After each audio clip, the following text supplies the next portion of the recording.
se podría decir que sí, pero yo no lo veo como dictar conferencias. Yo lo que hago es básicamente tener charlas con la gente cuando tengo alguna plática, alguna conferencia, charlo con la gente. Entonces, es una charla, vamos a intercambiar experiencias, sobre todo al final. Y entonces decidí un tema particular para esta sesión, que es, ¿cuáles son? Esa es una pregunta que me hacen mucho, ¿cuáles son las etapas por las que una persona atraviesa después de eh, vivir una ruptura amorosa o vivir un divorcio, ¿no? Que su matrimonio se termine? ¿Recuerdan cuando hablamos de ruptura amorosa? Hablamos de cualquier tipo de ruptura, matrimonio, novios, incluso una relación importante, aunque no haya nada oficial o no haya nada formal, que nos llena de tristeza, de dolor, de enojo muchas veces, de emociones que nos pueden provocar sentimientos que resultan a veces en acciones que no son lo más positivo para nosotros. Entonces, hoy decidí hacer una pequeña presentación. Voy a compartirles, probablemente dejen de verme durante un ratito, solo escuchen mi voz. Voy a compartirles una serie de láminas que preparé, muy, muy sencillas, y sobre estas láminas les voy a ir tratando de explicar. Por favor, vayan poniendo sus preguntas o vayan anotándolas para que al final que Mon abra los micrófonos podamos intercambiar experiencias.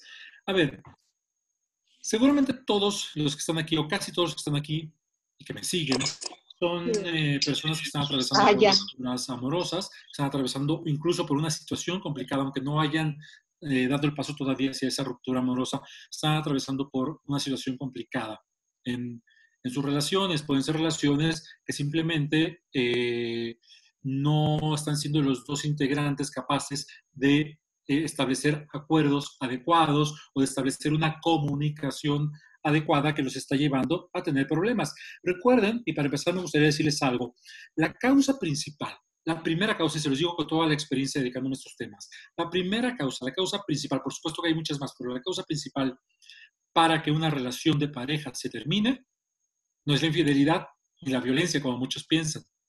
No, la principal causa para que una relación se termine es las fallas en la comunicación.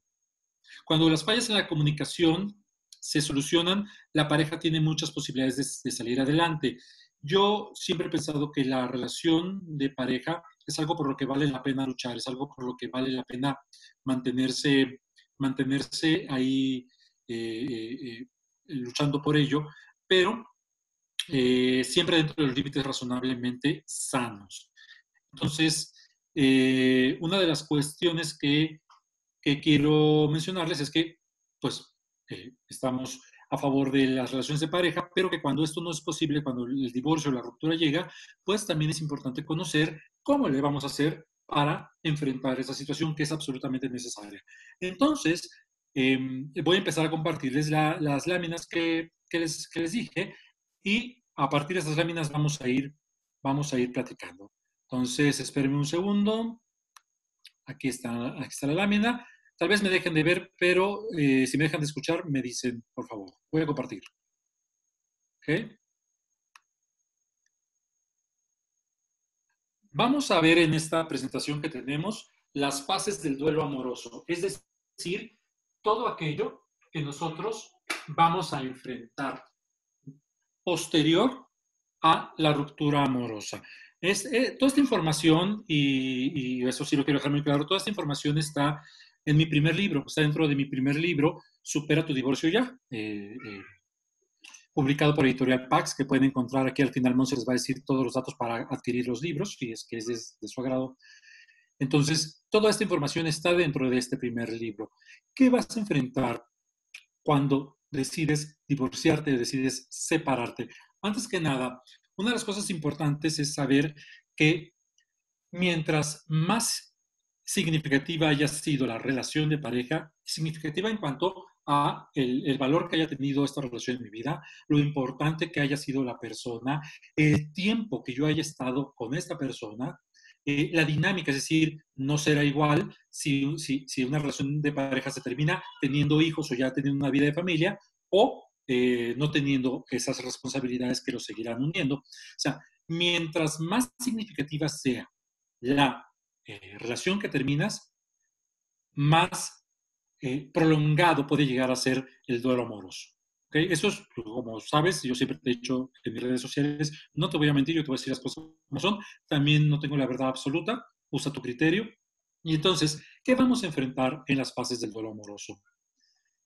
Pues de repente se termina, ¿no? Deciden separarse, deciden divorciarse, firman o dejan de verse.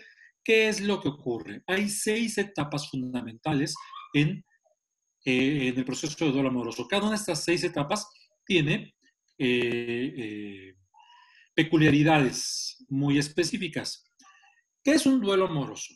Para que quede claro de lo que estamos hablando. Un duelo amoroso, fíjate bien, es el estado emocional y mental, e incluso a veces físico, que aquí no lo puse, pero también estado emocional, mental y físico por el que pasa una persona, y aquí pon mucha atención, por favor, por el que pasa una persona desde el momento en que sufre la pérdida de su pareja, es decir, desde el momento en que te dicen, ya no quiero estar contigo, o quiero divorciarme, o esto se terminó, hasta el instante en que consigue establecer un estado de bienestar consigo mismo y sobre todo también con su nueva situación. Es decir, está bien con él o con ella, pero también está bien con la situación en la que está viviendo, ya sea con otra pareja, solterito, solterita, o como sea su situación. Entonces, tu duelo amoroso va a implicar en cuestiones de longitud, desde el momento en que te dicen ya no más, hasta el momento en que dices estoy bien conmigo y con mi situación, con mi entorno, con mi circunstancia. Eso es el duelo amoroso. Entonces, en este sentido, el duelo amoroso, pues no tiene un tiempo realmente establecido, depende mucho de diversas circunstancias. Como te dije, lo significativo de la relación, la edad de los involucrados, la capacidad de resiliencia, es decir, de hacerse responsable y seguir adelante en su vida, en muchas situaciones. Pero sí, a pesar de que no tiene un tiempo específico, sí, de acuerdo a los estudios, y yo lo constato comúnmente en mi consulta, sí hay tiempos aproximados y en eso nos vamos a basar para la charla de hoy. ¿Qué son estos tiempos aproximados? Antes de empezar, te decía yo que hay 6 etapas del duelo amoroso.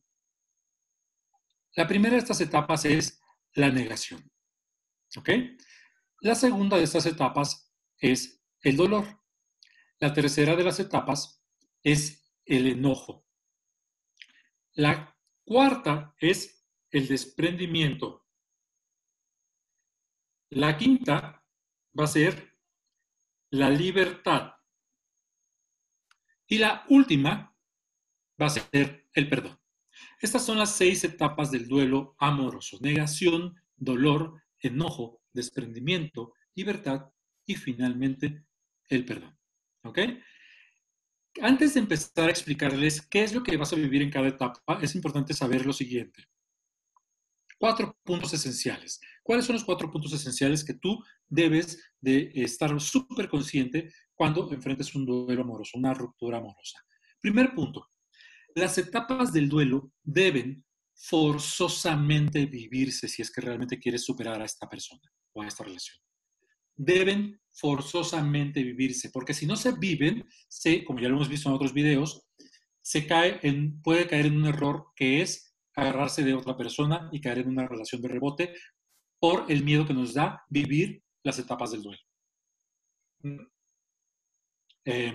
Entonces, las etapas del duelo deben forzosamente vivirse. Verás anotando, por favor, o sacándole foto.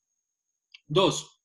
Si evitas cualquiera de estas etapas, tu proceso de superación se verá comprometido. Y ojo con esto, vas a tardar más tiempo en sanar. O sea, que básicamente al mal paso darle prisa. Si tú evitas cualquiera, porque no quiero vivir el dolor, entonces voy a contener, voy a reprimir el dolor, o no quiero vivir, no quiero ser mala persona y no voy a vivir el enojo y lo contengo, eso te va a hacer que se comprometa tu relación, tu superación de tu relación y vas a tardar más tiempo en sanar. La tercera etapa, a ver, si bien las etapas tienen un tiempo, como decíamos, más o menos establecido, puede variar dependiendo de factores de cada persona. Y esos factores son, como decía, el tiempo que duró la relación, la edad de la persona, la capacidad de madurez de la persona, su capacidad de resiliencia, el entorno mismo. No es igual a que si, por ejemplo, tú terminas una relación y, eh, y estás, te vas a un viaje, ¿no? De 6 meses a estudiar a otro lado y estás sin un contacto con las personas que son importantes para ti, va a ser más complicado por ejemplo, estés en un lugar en donde puedas soportar tu red de apoyo, por ponerte alguna. La cuarta y última es, aunque no seas capaz de identificar estas etapas, se van a presentar siempre. Ojo con esto. Siempre se van a presentar estas etapas. A veces juntas, como el dolor y el enojo pueden llegar a presentarse, o a veces individualmente, sobre todo en la segunda parte, como veremos a continuación. Entonces, estos son los 4 puntos esenciales que tienes que saber antes de empezar un duelo amoroso. Es importante que los asumas y que los tengas súper claros, ¿ok? Y ahora, supongamos que ya estás en tu duelo amoroso. Ya te rompieron el corazón. ¿Qué va a pasar? ¿Ok? La primera de estas etapas, como vimos, es la negación. La negación, en un tiempo aproximado, uh, puede ir de horas a semanas. La negación es como tal cual lo dice su nombre, ¿no? Me niego a aceptar la realidad. Me niego a aceptar que esto está ocurriendo. Es una manera de defenderse psíquicamente y por tanto emocionalmente. ¿Qué ocurre aquí? Como la negación es un estado de confusión, es decir, todo está ocurriendo de repente tan rápido, probablemente, como decía Tennessee Williams, ¿no? El gran Tennessee Williams, pues todas las despedidas duelen, aunque se ansíen desde hace mucho tiempo, o que se ansieran de hace mucho tiempo. Cuando llega el momento de la verdad en donde esto se acaba, una de las partes, casi siempre es unilateral, dice, hasta aquí, me invade un montón de confusión. Estoy en un mar de confusión donde todo está pasando tan rápido, no sé cómo debo procesar esto. Y entonces, lo que hace nuestra mente de manera muy inteligente es llamar a nuestro cancerbero. Han escuchado de esto, ¿no? El cancerbero, es decir, el perro de 3 cabezas que cuida las puertas del infierno, del Hades, ¿no? Griego.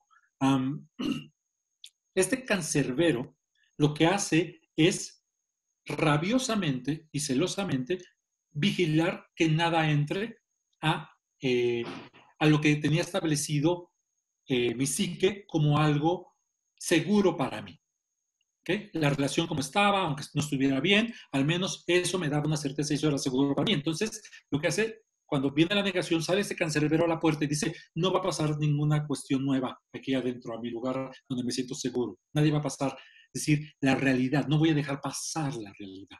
Bajo el switch. Es una manera de protegerme. Eso ocurre desde el momento que te dicen, ya no quiero estar contigo, me enamoré de otra persona, quiero separar, lo mejor es divorciarnos, etcétera. Y lo normal es que dure de unas cuantas horas a unas aproximadamente 4 semanas, más o menos un mes, ¿no? 3, 4 semanas. Y ese es el periodo normal. ¿Qué pasa cuando se empieza? ¿Qué pasa cuando se empieza a vivir la negación y poco a poco va avanzando? Aparece un mecanismo que son los pensamientos automáticos en las personas. Los pensamientos automáticos, que muchas veces son pensamientos que se pueden catalogar a veces de basura, es decir, cosas que me compro sin necesariamente que sean la verdad o que sea la realidad de lo que está pasando, provienen de dos puntos. Las creencias centrales y las creencias intermedias. Las creencias centrales son aquellas creencias pilares en toda persona. Aquellas creencias que nos enseñaron o que aprendimos a través de la enseñanza a lo largo de nuestra vida. ¿Ok? Una creencia central puede ser el matrimonio es para siempre. Que si en la casa te enseñaron, tú una vez que te casas, lo tienes que hacer todo para mantener el matrimonio es para siempre, esto se vuelve una creencia central. La persona lo acepta sin realmente cuestionar esa creencia. ¿De dónde viene esa creencia? Porque por lo regular esas creencias provienen en su origen de personas sumamente importantes para nosotros. Papás, abuelos, hermanos mayores, maestros, gente muy importante que nosotros consideramos cuando estamos pequeñitos, sobre todo, que no pueden equivocarse. Entonces, asumimos esas creencias centrales y así nos empezamos a mover en la vida. Más adelante, conforme vamos creciendo, aparecen las creencias intermedias. Estas creencias intermedias se suman a las creencias centrales, ya sea para reforzarlas o para negarlas. Casi siempre es para reforzarlas, ¿ok? En el caso que te puse, del ejemplo que te puse, tu creencia central es el matrimonio tiene que durar para siempre, pase lo que pase, ¿ok? Si tú estás en esa creencia central, conforme vaya avanzando tu vida, tú vas a crear varias creencias intermedias al respecto, como puede ser, entonces, no importa cuánto sufra, tengo que quedarme ahí y no tengo opción. Esa es una creencia intermedia, ¿lo ves? Una creencia intermedia que se derivó de una creencia central. Cuando la creencia central se suma a la creencia intermedia, deriva en pensamientos automáticos. Y esos pensamientos automáticos confirman la suma de la creencia central más la creencia intermedia. Es decir, un pensamiento automático derivado de esta creencia central de el matrimonio tiene que durar para siempre, más la creencia intermedia de entonces me tengo que quedar aquí. Un pensamiento automático es, por ejemplo, bueno, me tengo que quedar aquí porque nada de lo que haga me hará feliz más que, pues esto. Y entonces empiezo a actuar en base a esos pensamientos automáticos. ¿Ok? Cuando viene la negación, es cuando más se detonan estas creencias centrales y creencias intermedias, dando origen a pensamientos automáticos. Entonces, siento que mi mundo se está resquebrajando con estas creencias y pensamientos y por tanto saco al cancerbero para que eso no ocurra, porque si no, no sé qué hacer. ¿Ok? Entonces, eso es lo que pasa en la negación. Conforme va avanzando tu negación o va a avanzar tu negación, vas a darte cuenta que va a aparecer una pregunta fundamental, sí, pero que solamente puede funcionar en la etapa de negación y prepararte para la siguiente etapa, que es el dolor. Ahorita lo vamos a ver. Esta pregunta es ¿por qué? ¿Por qué me pasó esto a mí? Generalmente es la pregunta. ¿Por qué él o ella me dejó? ¿Por qué me dejó de querer? ¿Por qué me traicionó? ¿Por qué me pide que nos divorciemos? ¿Por qué no valoro? Un montón de cosas, pero todo se resume en por qué me pasó esto a mí. Esto es válido, como dije, en la etapa de negación, porque como la mente está en confusión, necesita buscar alguna lugar de donde asirse, algo que pueda mantenerlo a salvo. Entonces utiliza el por qué. El problema es el siguiente. El por qué, si se alarga, si sale de la negación y del principio de la siguiente etapa, que es el dolor, empieza a volverse un problema, porque la respuesta que nos den en este momento álgido, en negación y en principio de dolor, no nos va a satisfacer para nada. Cualquier respuesta que surja del por qué no nos va a satisfacer y nos va a crear más confusión. Es necesaria, sí, pero no, es necesaria hacérsela, pero no sirve de nada. Mira, una cosa que veo mucho en mi consulta, de verdad, es que la persona que llega, ya sea individual para superar su pérdida o parejas que llegan conmigo, siempre están, o casi siempre están en el por qué. ¿Pero por qué hizo esto? ¿Pero por qué él no cambia? La verdad es que cuando hay una respuesta, puedes entender, pero difícilmente te va a convencer. ¿Ok? Porque el por qué no depende de ti. Una respuesta por qué se terminó podría ser, pues porque las relaciones se terminan, porque las gentes cambian de parecer, porque las personas se enamoran de otras personas, o porque Dios o la vida te odian, cabrón. Así de simple, ¿no? O sea, cualquier respuesta que tenga tu por qué no te va a dejar satisfecho. Entonces, si aparece el por qué, si ese por qué está apareciendo ahorita y ya superaste la etapa de negación, tienes que hacer una pausa y decir, a ver, ¿qué es lo que está ocurriendo? ¿En qué estoy atorado? Y ahorita lo vamos a ver. Una vez que viene la negación, surge la segunda etapa, la segunda etapa del duelo. Esta etapa es el dolor. Entonces, el dolor, que es algo muy interesante, ¿no? Como la frase de Buda de el dolor es inevitable, pero el sufrimiento es opcional, que es muy cierta. El dolor, por lo regular, en términos aproximados, recuerden que no estamos hablando de ciencias exactas, ¿ok? Por lo regular, el dolor te va a durar, el dolor me refiero a un dolor intenso, ¿eh? Te va a durar entre 6 meses a un año. ¿Ok? Evidentemente, mientras más pronta sea la ruptura, más intenso es el dolor. Va a ir decreciendo. Pero más o menos a partir del año es que ya no sientes dolor por esto. 6 meses a un año, ya no sientes dolor por lo que pasó. ¿Qué ocurre aquí? Te golpea la realidad con un bate de béisbol en la cabeza. Se prenden las luces y iluminan lo que antes no quería iluminar la negación. Despides al cancerbero y entonces se prenden las luces con un batazo y una frase. Sí, se acabó. Sí, se acabó. ¿Ok? Evidentemente, esto puede empezar justamente empieza el dolor justamente cuando se acaba la negación, que será por ahí del mes, en algunos casos hasta 2 meses en que te niegas, pero eventualmente, ¡pum!, aparece. ¿Y qué ocurre? Ocurre una catarsis. La catarsis es un término tomado de la antigüedad de los griegos, que se utilizaba mucho en el teatro, donde se utilizaba mucho en el teatro griego, donde lo que el espectador veía le provocaba algo. Es decir, yo veía a Ulises padecer en su búsqueda, ¿no? Y entonces eso conectaba algo conmigo, conectaba algo en mí y me provocaba una reacción que ni siquiera podía controlar. A todos nos ha pasado, o casi todos, que a lo mejor hemos chillado, nos han salido las lágrimas, en el cine, ¿no? Yo me acuerdo que fui a ver Titanic en el 97, cuando se muere Aguas, porque viene un spoiler. Cuando al final se muere Jack, ¿no? Que le suelta la mano y se hunde en el agua a Rose. Se me empezaron a salir las lágrimas y yo decía, ¿qué demonios me pasa?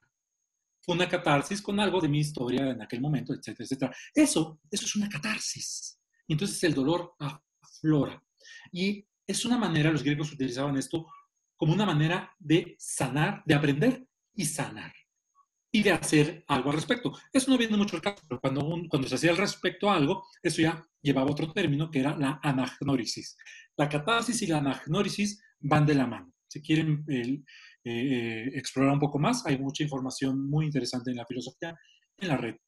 Entonces, cuando viene el dolor y dices, sí, se acabó, ocurre la catarsis. Empiezas a sentirte abrumado o abrumada por el dolor inmenso y mucha gente le tiene miedo al dolor.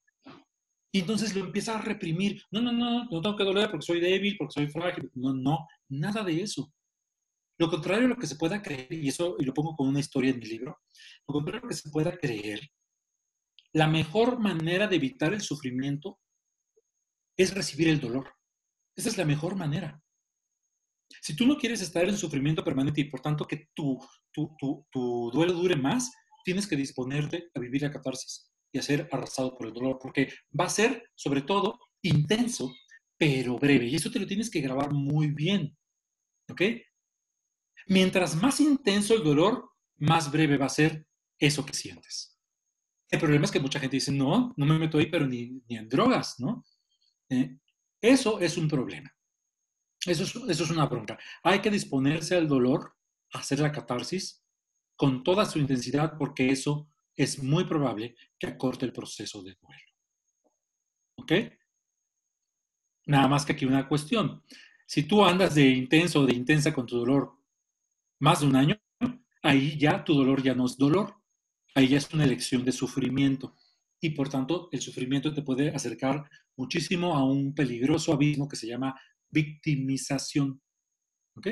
Entonces, hay que disponerse al dolor. Si estás en esta etapa, tienes que llorar a moco tendido, tienes que decir, esto me duele y si me duele, pues así es. Yo me acuerdo, yo me divorcié hace 11 años, rehice mi vida, estoy felizmente casado, con familia y todo, pero hace 11 años me divorcié. Yo me acuerdo que yo entendía esto, fue cuando escribí mi libro, mi primer libro. Entonces, me acuerdo, yo siempre me gustó andar en motos, ¿no? Entonces yo andaba en la moto, imagínate, yo mido casi 1,90, estoy altito. Entonces, andaba en la moto, una moto así súper rebel, ¿no? Chopper, y yo con vestido de negro, con mi casco y acá, todos, me como vivo el mundo, y me llegaba el dolor con una fuerza brutal y yo me paraba en una esquina, me quitaba el casco y me ponía a chillar como María Magdalena en una esquina. Porque yo sabía que tenía que hacer catarsis, que sacarlo, porque estaba en ese proceso.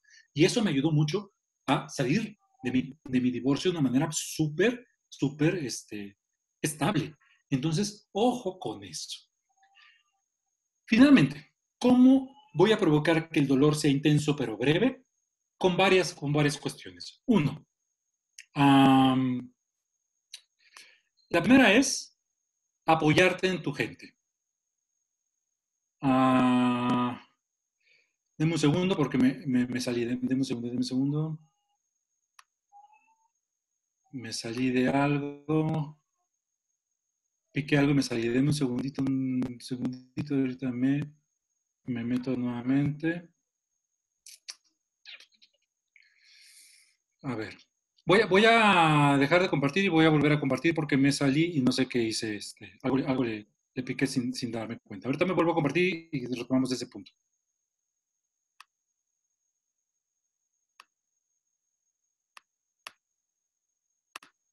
Ahí está, perdóname. Ya me ven, ¿verdad? Hay varias cuestiones. Una es apoyarte en tu gente. Es fundamental en la etapa del dolor, en todo el duelo, pero sobre todo en la etapa del dolor, es fundamental que busques una red de apoyo. Es el momento de unirte a tus amigos, de regresar a recuperar a tus amigos, a tu familia, a gente, a tu terapeuta. Es momento, justo en el dolor es momento cuando tienes que ir a terapia, ¿no? Tienes que crear una red de apoyo porque eso te va a sacar adelante, te va a permitir hacer catarsis.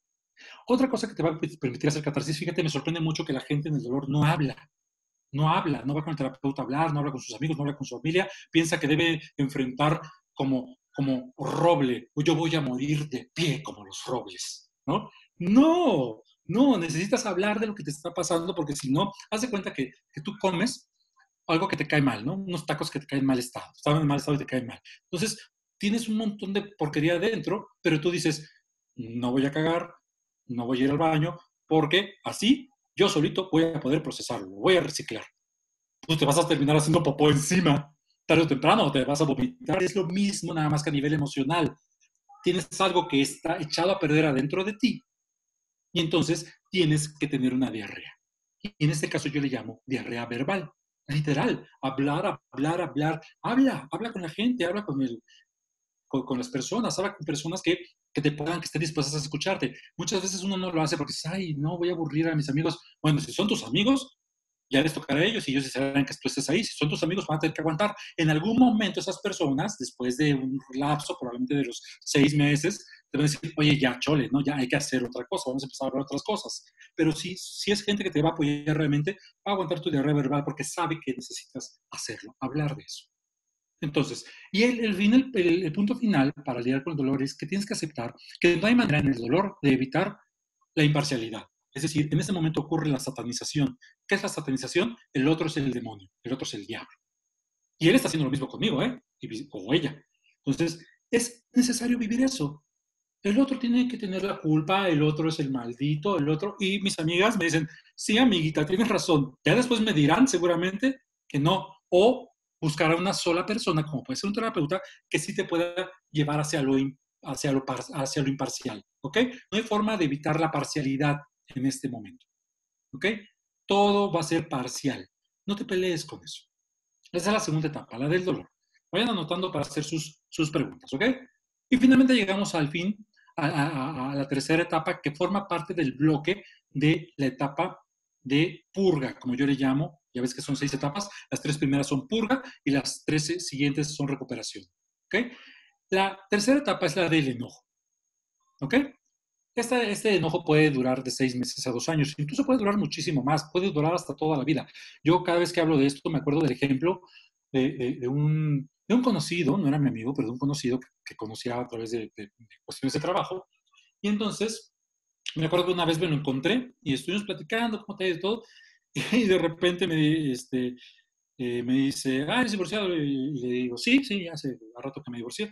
Y entonces él me dice, yo también. Y se le empieza a transformar la cara. Se los juro por Dios que me mira. Se les empieza a transformar la cara y empieza a decir, sí, porque yo seguramente salí de mi casa y entonces al día siguiente ella metió a ese hombre y seguramente estaba usando mis pantuflas y mi bata de baño. ¿Te imaginas? Y se le transformó la cara.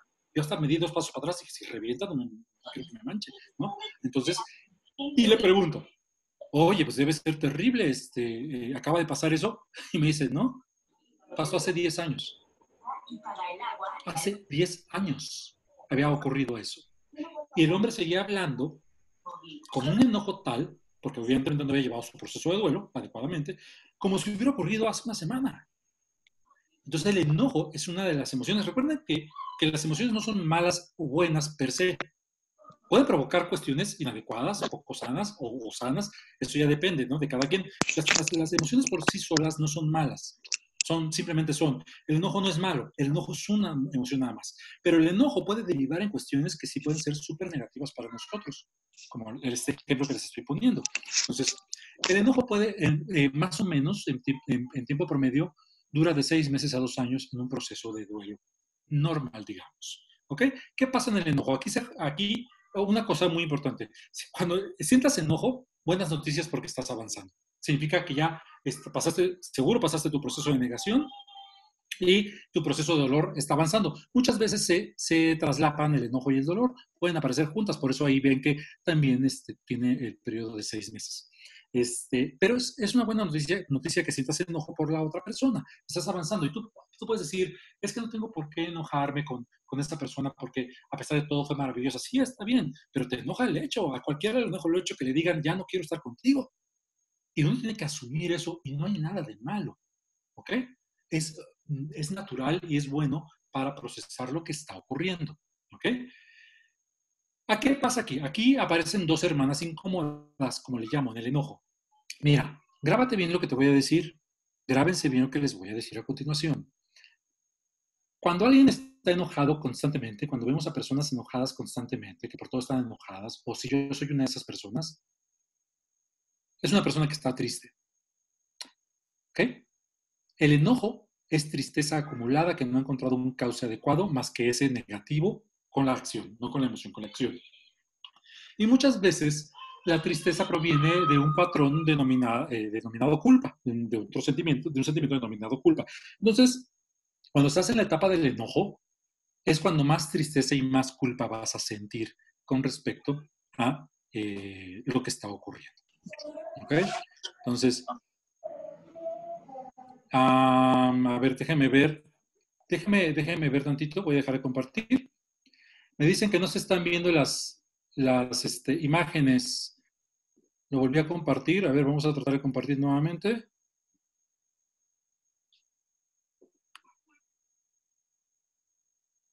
Ahí se están viendo. A ver, pónganme si se están viendo ahí las imágenes. ¿Se están viendo?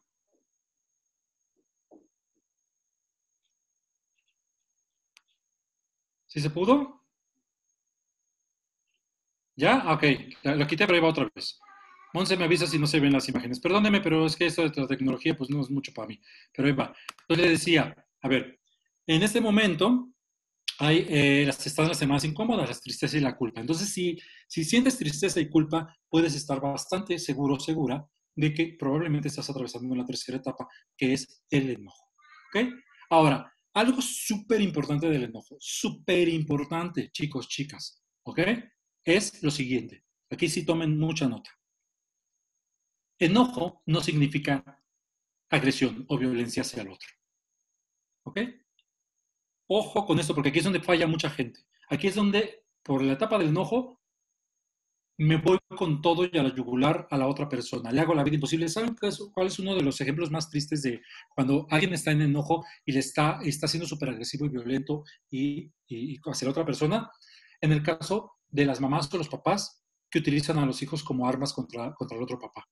No te lo dejo ver, ¿no? No, tengo algo que hacer, no te toca este día. No te puedes, no te lo puedes llevar a casa de tus papás.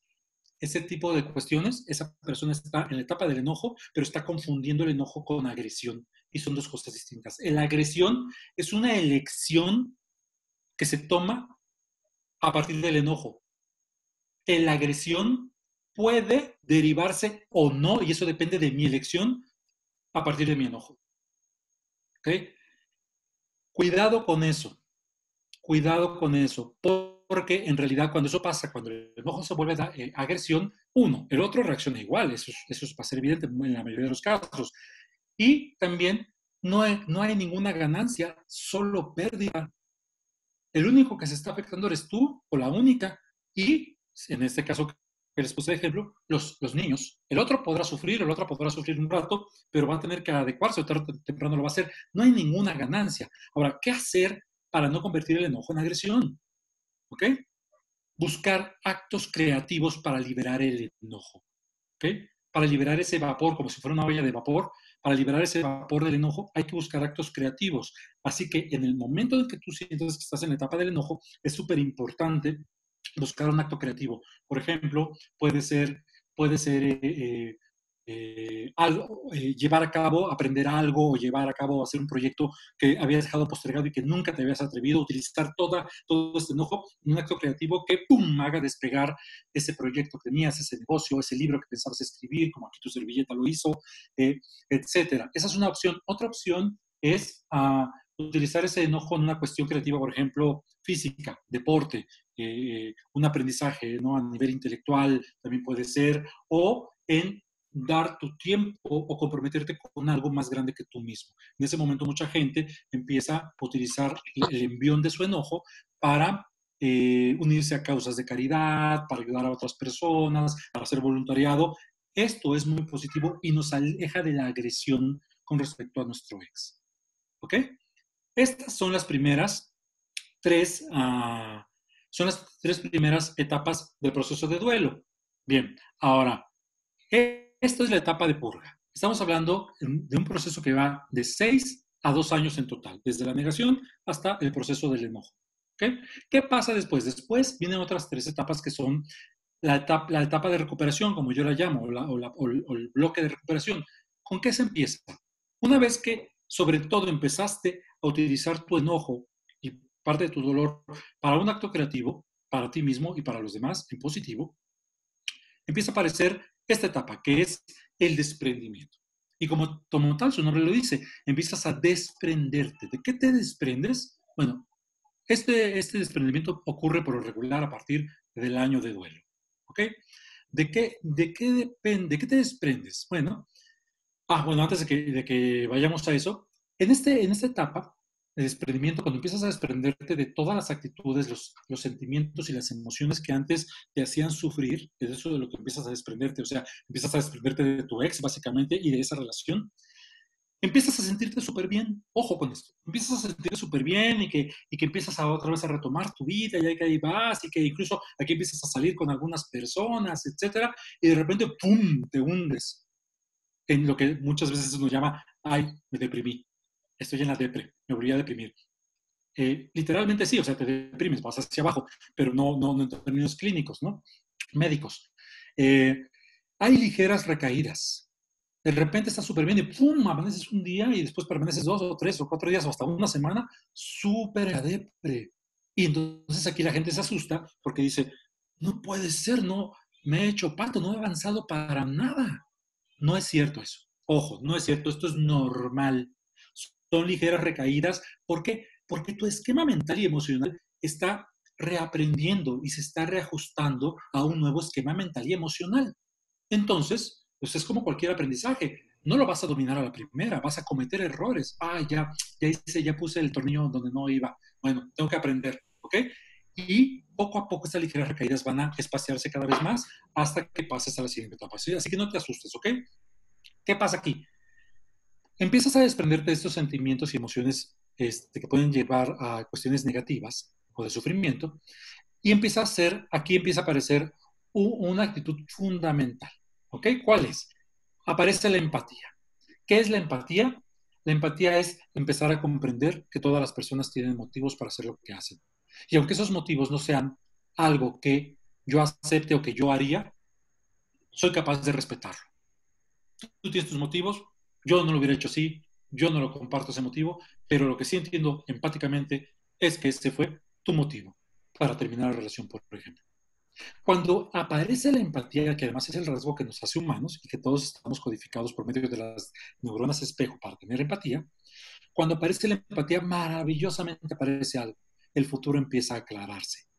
Con la llegada de la empatía hacia el otro y sus motivos, me empiezo a desprender de él y el futuro empieza a tomar forma. Entonces ya empiezo a ver mi futuro más claro y mucho más benigno para mí. Y aquí, ¿se acuerdan que al principio de la negación apareció una pregunta básica que era ¿por qué? Que no estaba en nuestro control. Pues porque la vida te odia, maestro. Punto, ¿no? Aquí, en el desprendimiento, un paso fundamental es que empiezas a tomar conciencia y a cobrar fuerza la pregunta ¿para qué? La pregunta ¿para qué? Se supedita por completo a tu voluntad. ¿Para qué? Es tú decides para qué. Aquí aparece ¿para qué me pasó lo que me pasó? ¿Para qué estoy atravesando esto? ¿Para qué tuve que vivir esto? Ah, para esto que está ocurriendo.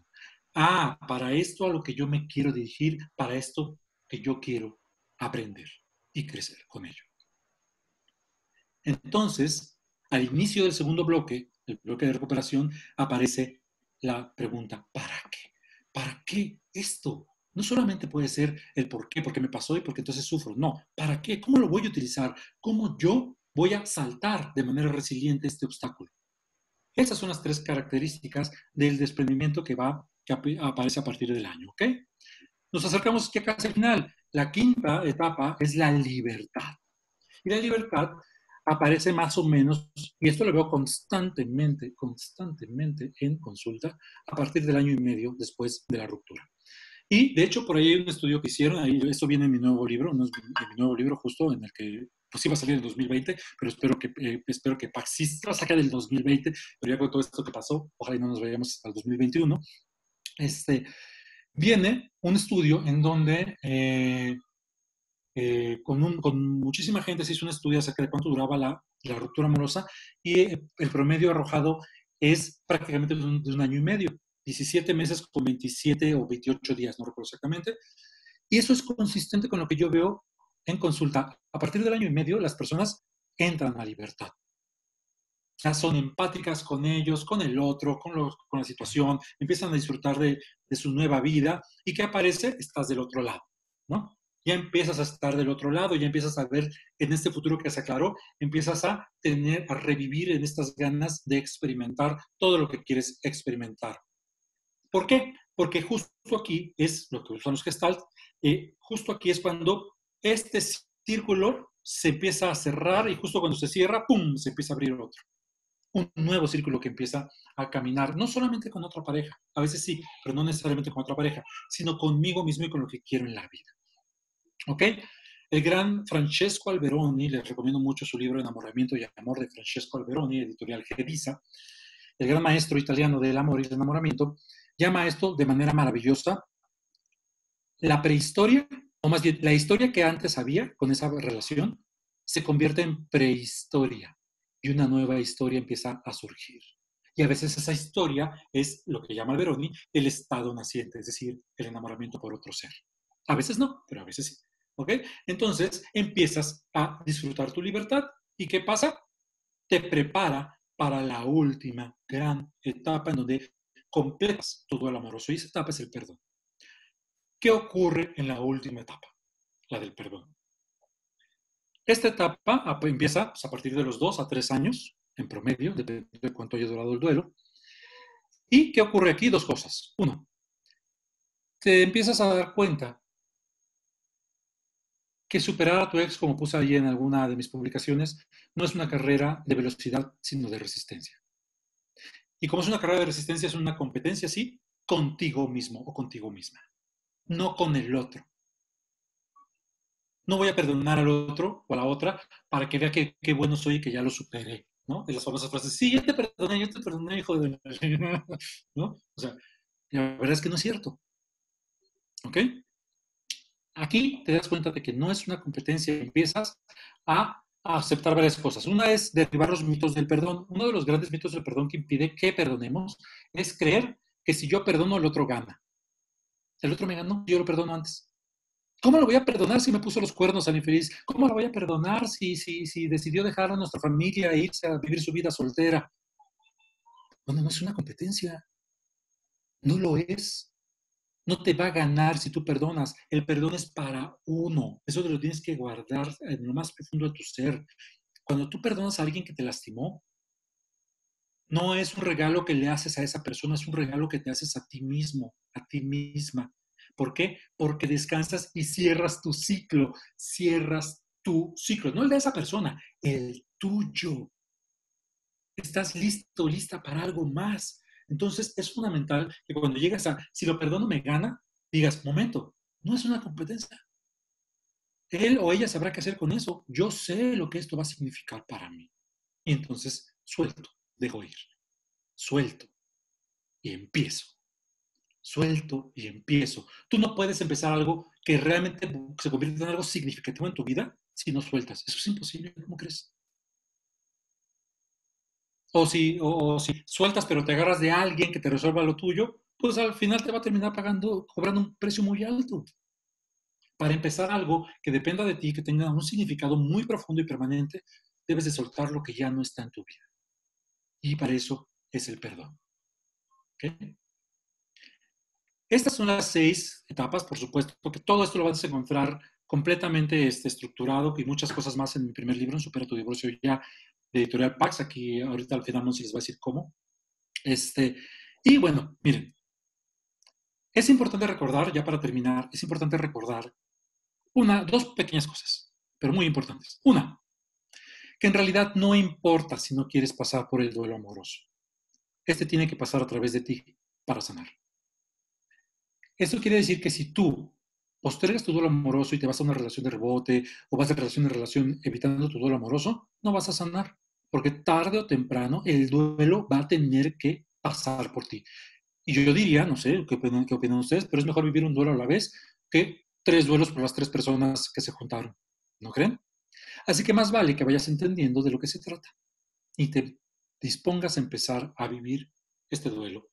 De verdad, o sea, no es hacer proselitismo, pero si quieres llevar tu duelo amoroso, es importante que vayas a terapia.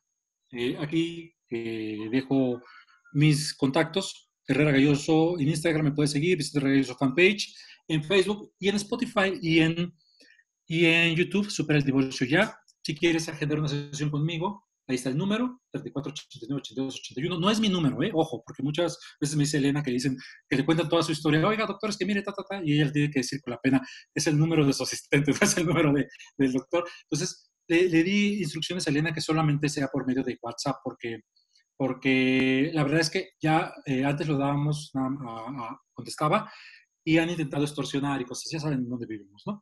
Entonces, ahí están los datos y bueno, ahora nos disponemos a las preguntas. Déjeme dejar de compartir, nada más a ver aquí cómo está el asunto. Dame un segundo. Aquí está. ¿Ok? Ahí está mi video. Espero que no haya habido problemas para que vieran las presentaciones o para que me escucharan. Si fue así, lo lamento de verdad. Muchas gracias. Gracias, Monse. Y bueno, pues aquí estamos. Si quieren preguntar algo o decir algo, con mucho gusto.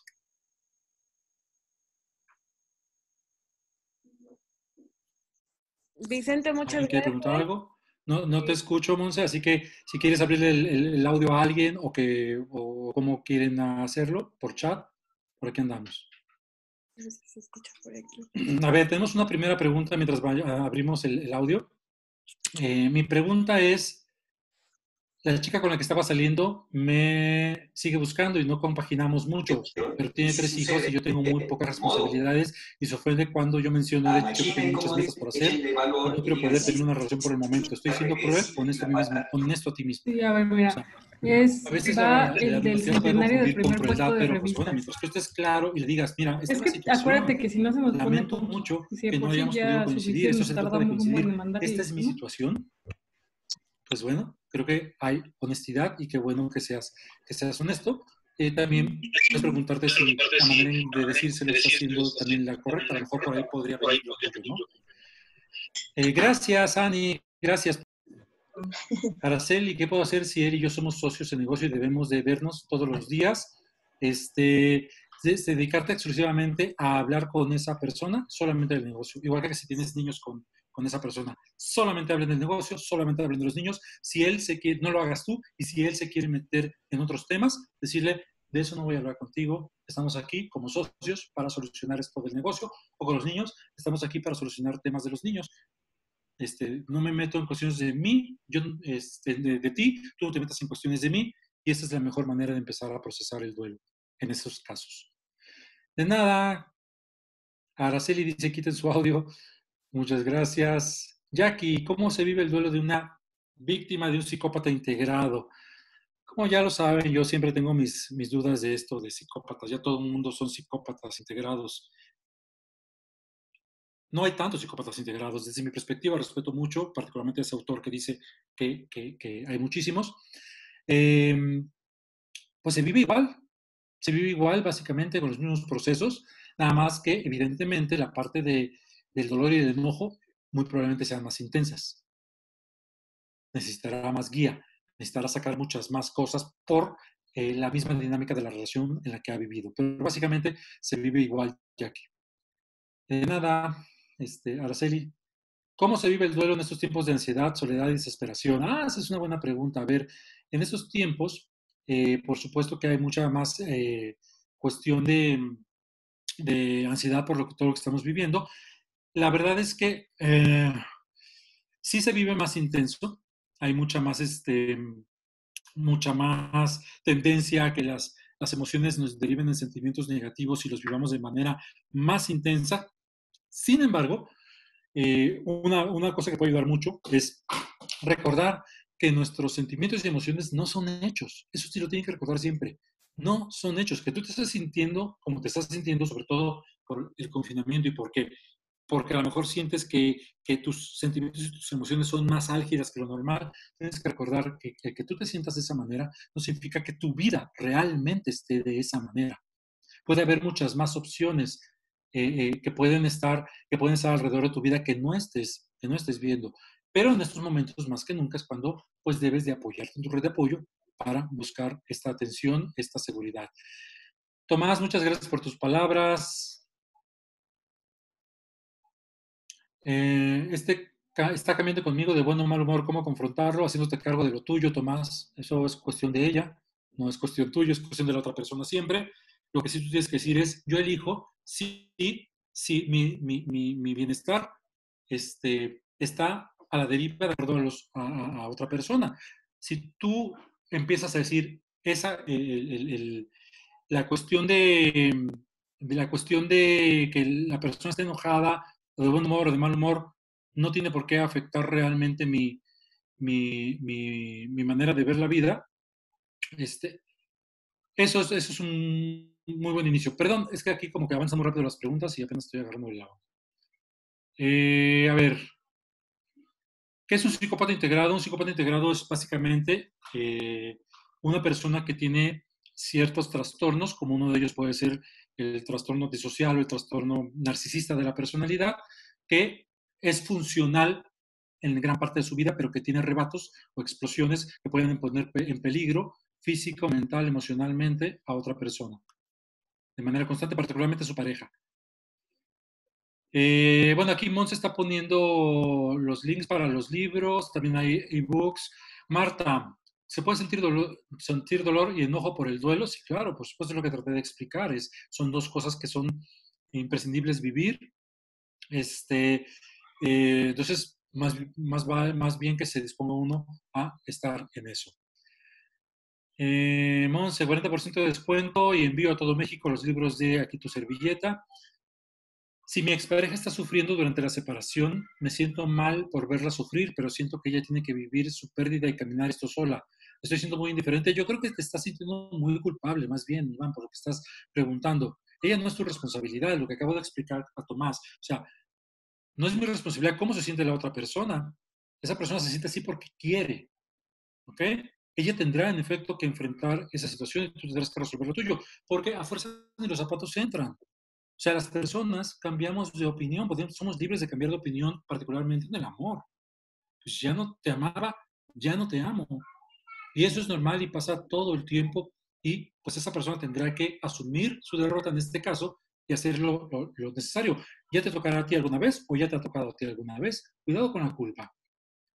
¿Cómo vivir con la experiencia de la ruptura? pues como vives con cualquier otra crisis, como vives con la pérdida de alguien por fallecimiento, como vives con la pérdida de un miembro de tu cuerpo, como has vivido con la pérdida de tu trabajo. Es decir, la vida no se acaba, eso no determina que la vida se acaba. La vida se altera, surge algo nuevo de esa crisis. Pero así como surge algo nuevo de esa crisis, sí, ya no va a ser lo mismo que yo tenía antes, pero esto nuevo también me ofrece posibilidades de disfrute, de felicidad.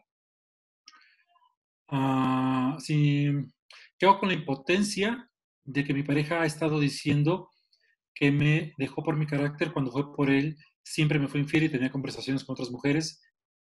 Está horrible que la gente cree que yo soy la culpable. Si tú estás pendiente de lo que la gente piensa de ti, todo el tiempo vas a ser esclava de la gente. La vida, amigos míos, amigas mías, la vida es como organizar una boda. Toda tu vida, toda la vida de cualquier persona va a ser como organizar una boda.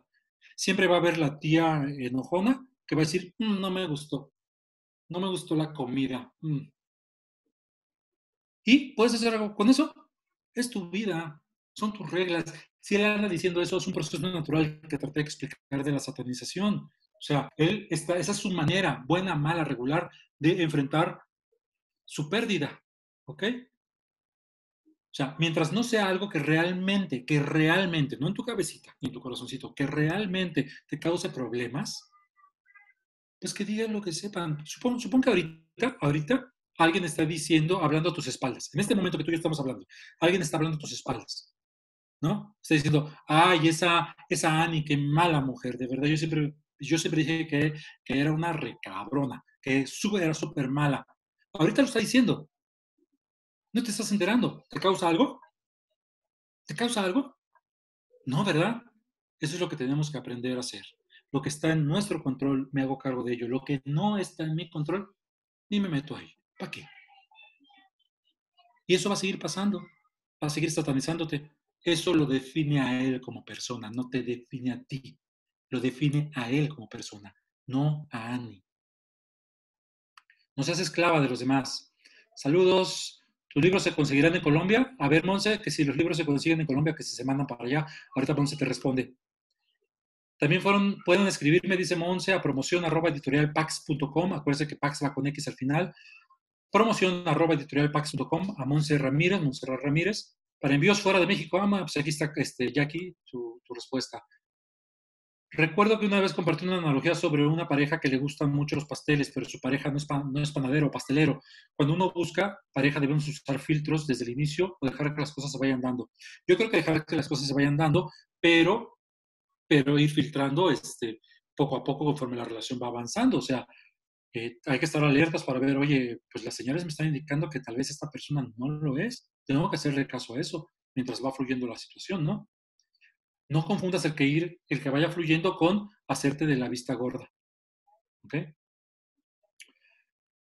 ¿Cómo no sentir resentimiento por la nueva pareja de mi ex? Muy simple, súper simple. A él le vales un pepino. Eso es algo que respondí hace rato. Siempre que él me pone los cuernos o que me deja por otro, siempre digo, maldito infeliz que se le metió a la pobrecita de mi ex, ¿no? Maldita mujer que se le metió entre ceja y ceja a mi pareja, a mi esposo o a mi novio, ¿no? Y yo siempre pienso, a ver, esa persona no tenía ningún compromiso contigo. Ningún compromiso contigo. ¿Para qué vas a reclamarlo? ¿Para qué vas a echarle la culpa a quien no es el que tenía el compromiso, la que tenía el compromiso contigo? Es tu pareja, el otro no tiene nada que ver, aunque parezca que sí. Es una manera de dilucidar, diluir, perdón, la responsabilidad de quien sí la tiene y dársela a quien la tiene de rebote, ¿no? Entonces, esto habla más de ti que de lo que crees, Iván. A lo mejor no has sanado cosas que te provocan mantener resentimiento. No solo a esta persona, sino en general. Ahí está mi página de Facebook, Vicente Herrera Galloso Fanpage, si quieren seguirme. ¿Tiene planeado volver a dar un en vivo como antes? Muchas gracias. Sí, perdóname a los que esperaban los en vivo. Estoy copadísimo de trabajo, copadísimo. Entonces, mi trabajo, como el de cualquier terapeuta, es sumamente desgastante. Entonces, a veces que no me da tiempo o estoy sumamente cansado y es mi única hora de descansar a esa hora. Pero en cuanto pues, tenga un espacio, trataré de hacer un espacio para ustedes en los en vivo. Gracias. Muchas gracias, Jackie. ¿Qué más? Gracias. Cori, te he leído y escuchado por video desde hace unos 3 años. He terminado una relación de pareja hace 2 meses y medio y siento que ya estoy en etapa de desprendimiento. Uy, es muy rápido de repente por la conciencia de las etapas de todo lo que vienes explicando. No lo sé, pero me parece si de desprendimiento en 2 meses y medio, a mí me parece que más bien estás como sintiéndote súper bien y que estás como tapando ciertas cosas. No sé cuánto haya durado tu relación, pero si fue una relación más o menos significativa, no creo que estés en desprendimiento a los 2 meses y medio, no me lo parece. Incluso podrías estar en negación, abusada. 1 año y medio, sí, cuidado, ¿eh? Ahí no creo que vayas a aventarte mucho, tal vez. O otra opción puede ser la siguiente, Cory. Tal vez fue una relación que no te importó tanto. Y eso también hay que decirlo, a lo mejor no lo amabas. Si ese es el caso, pues entonces pues es mucho más fácil salir adelante, ¿no crees? Amigos, amigas, mil gracias por habernos acompañado. Ya se acabaron las preguntas. Aquí está. ¿Cómo evitar caer en relaciones donde tu ex terminó con su ex y ahora, donde tú eres la de rebote, pues no metiéndose ahí? Qué buena pregunta. Para no ser una relación de rebote, uno tiene que, a ver, en la primera cita uno tiene que preguntar, ¿hace cuánto tiempo no tienes pareja? Mucha gente cuando les digo esto dice, no, ¿cómo le voy a preguntar eso? Pues ¿a qué vas, papacito, mamacita? Si te dice, pues es que recién terminé, o si te dice, pues me divorcié hace 6 meses, no es, como dije, yo no tengo la verdad absoluta, no es una receta, pero pues, ayuda mucho. Entonces, esa es una manera. Gracias, Ani, muchas gracias. Les mando un gran abrazo a todos, a todas, gracias por sintonizarme. Síganme a través de mis redes sociales, eh, y bueno, pues adquieran los libros de Pax, adquieran, no solo los míos, sino Pax tiene un acervo maravilloso, maravilloso realmente de libros de psicología, de autoayuda, de crecimiento personal, de desarrollo humano. De verdad vale mucho la pena. Chéquenlo ahí en la página de editorialpax.com y a través de Monse, pues pueden hacer sus pedidos. Muchas gracias. Yo me despido. Gracias a todos los que se conectaron. Recuerden, solamente ustedes son el verdadero amor de sus vidas. Mil, mil gracias a todos. Gracias. Monse, Gracias. mil gracias. Yo me Gracias. despido. Tengo que seguir chambeando. Chao, Muchas chao. gracias a todos. Síganos en redes sociales, Editorial Pax. Tenemos el 40% todo mayo. Entonces, la oportunidad para que adquieran los libros que deseen. Y bueno, les dejé mi correo, les dejo mi celular también. Cualquier cosa que necesiten, somos especializados estamos especializados en psicología, pedagogía, desarrollo humano y ciencia. Entonces, por ahí les voy a dejar mi correo y de nuevo mi teléfono. Si hacemos envíos, solo que por favor escríbanme personalmente para que se cotice el envío y se los enviamos sin ningún problema. Muchas gracias a todos y bueno, nos vemos en la próxima. Tenemos charlas casi todos los días esta pandemia, entonces nos vemos pronto. Gracias a todos. Gracias, Araceli.